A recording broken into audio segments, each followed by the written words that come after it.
आपण भारतीय सेना बाहिनी को जेते सम्मान देले भी कम हेबो। आमे आज बंचीचु रातिरे सोया सुजोग एथिपई पाउचु जे भारत वर्षर चतुर्दिगरे पूर्व पश्चिम उत्तर दक्षिण जदि सुरक्षित न था सबु पटरु विपद अछि। पूर्वर विपद बहुत आम देखि सारीचु, पश्चिम विपद देखि सारीचु, उत्तर विपद देखि सारीचु, दक्षिण विपद देखीचु। आज रातिरे सोचु आम शांति रे एथिपई जे भारतीय सेना सीमा को जगी छंती।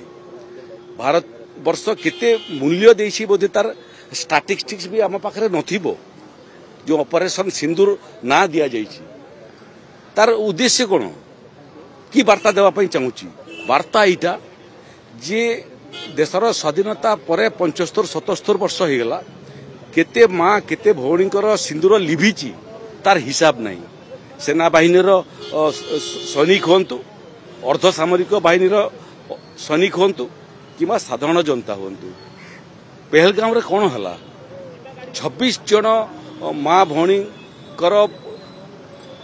सिंदूर आतंकवादी माने लिभेई देले एवं क्यों क्यों भली जे कलाम पढ़िया बाध्य कले जानिया जे किए जो पर्यटक अच्छा क्यों धर्मर भारत वर्ष कौन वार्ता देला।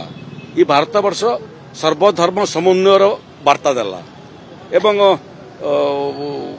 सुफिया कुरेशी कर्नेल सुफिया कुरेशी कौन खोले सी जड़े भारत वर्षर सुपुत्री एका भारतीय सैन्य कथा तो आम पर कथा हवा ताकर भूमिका बाबद रे जड़े भारत वर्षर सुपुत्री पाकिस्तान को दली देला पाकिस्तान भितर पशिकरी तथापि शिक्षा पाइले नहीं। से 100 रु अधिक आतंकवादी निपा थे, 9टा रु अधिक आतंकवादी शिविर नष्ट है।